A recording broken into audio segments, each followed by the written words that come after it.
Bonjour, c'est la critique de la semaine et cette semaine, l'un de nos coups de cœur porte le nom des héroïques.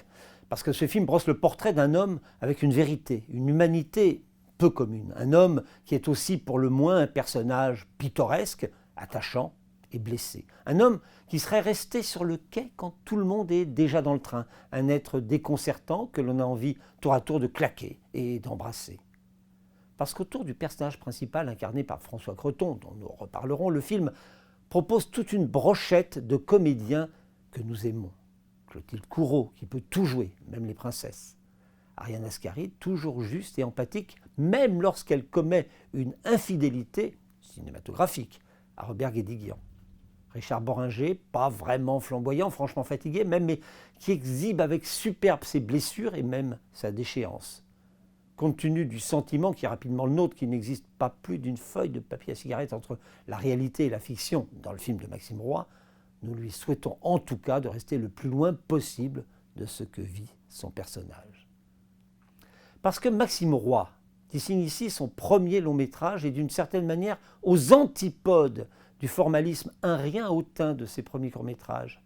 Les Héroïques est un film vibrant, où la bienveillance est permanente mais jamais nunuche. Le cinéaste est lié avec le comédien qui est évidemment proche du personnage dans le civil et cela se ressent au détour de chaque plan. La caméra a toutes les passions pour cet être déchu. C'est ça ton CV? Ouais. Ça veut rien dire, tu peux pas mettre niveau bac, papa. Le bac, ça se passe, c'est officiel, elle va le voir que t'as pas de... D'où elle va le voir? J'ai le niveau. Et alors, moi, plaquiste, je sais faire. T'as fait plaquiste une seule fois dans ta vie? Non, j'ai fait pendant... Ouais, bon, tais-toi. Ah mais vous avez un CAP de plomberie. Ah mais j'ai pas une gueule à dévisser des robinets, moi. Je vais faire de la mécanique moto. C'est bien, mais il vous faut une formation, avec un diplôme. Et vous êtes venu comment? Bah yep. Vous me prenez pour une conne. Le son de ta moto, je le reconnais entre mille. N'oublie pas la pension la prochaine fois. Un court-métrage signé Maxime Roy, Beautiful Loser, a préexisté à ces héroïques, qui en partagent la trame et la teneur. Comme un premier jet ou un brouillon de ce que sera le long métrage et qui, à l'occasion, peut concourir à motiver les investisseurs.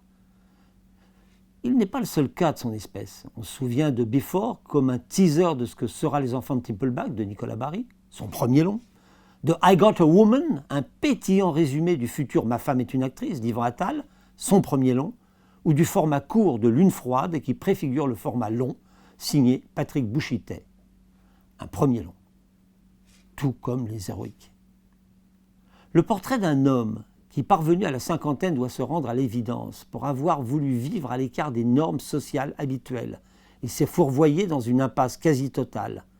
Ancien junkie, en situation de replonger à tout moment, sans formation ni boulot, vivant dans un gourbi, père de famille d'un fils de 18 ans qui ne pense qu'à prendre le large, en charge d'un bébé dont la mère s'est tirée, notre homme n'a rien d'autre que sa bonne volonté en bandoulière pour braver le gros temps. Mais le portrait du personnage se double de celui d'un acteur, François Creton, peu connu jusque-là, ce qui l'aide à se confondre avec son personnage. On jurait que le film est un documentaire sur un marginal haut en couleur, et d'une certaine manière, il l'est. D'autant que le fils ado du personnage est aussi celui du comédien. Nous sommes accrochés à ces êtres à la dérive, pour autant Roy ne les condamne pas, mieux, il a la politesse et l'intelligence de laisser la porte ouverte au moment où le film se clôt. Il existe bien sûr un espace entre la réalité et la fiction. On imagine que Creton, comédien, était sur le plateau un rien plus structuré que celui qu'il incarne à l'écran, auquel cas le tournage n'aurait pas pu avoir lieu. Maxime Roy dit s'être inspiré de lui, mais en allant plus loin dans le pittoresque que dans la réalité, comme pour une caricature. Mais le scénario a été écrit à 4 mains, ou plus probablement à 2 si les auteurs ne sont pas ambidextres. Et Creton a apporté plus d'un élément intime dont l'authenticité explose à l'écran. Pendant que Roy l'accompagnait dans les centres sociaux, les alcooliques anonymes et même le cercle familial. Le cinéaste tenait absolument à montrer que notre homme était un père aimant alors qu'il présente toutes les caractéristiques d'un funambule autocentré. Je peux pas en parler à Hélène. Si elle apprend que j'ai plus d'appartement, je la vois plus.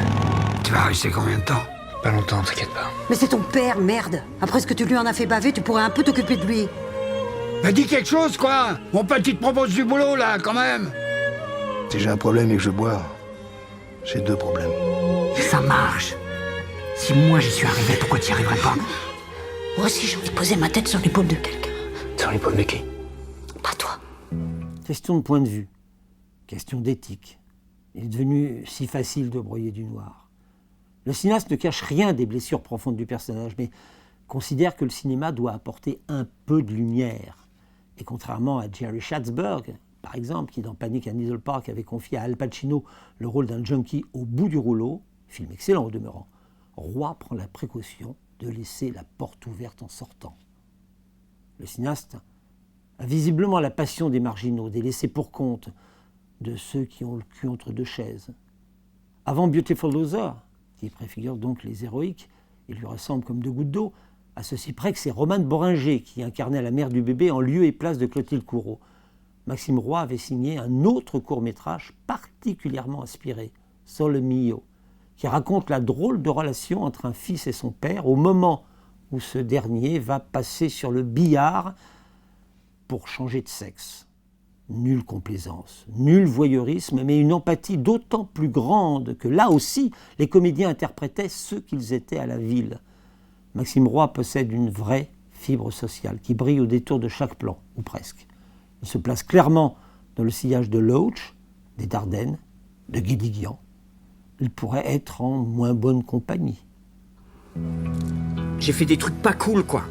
J'essaye de l'assumer, j'essaye de pas revenir là-dessus, quoi. Et c'est pour ça que je voulais être clean pour ce putain de bébé, quoi. Les héroïques témoignent en tout cas de l'éclosion d'un vrai talent. Le film a été sélectionné à Cannes et, souhaitons-lui, devrait faire battre le cœur de bien des cinéphiles. C'est d'ailleurs l'une des vertus de l'art en général, et du 7e du nom en particulier, que de nous laisser voir le désir d'un artiste de communiquer avec les autres pour célébrer la vie. Y a-t-il quoi de plus porteur d'émotions ?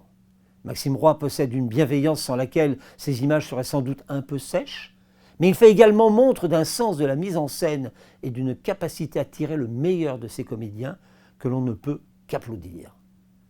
Dire que nous serons attentifs à la progression de son travail tient de l'évidence, si ce n'est de l'euphémisme.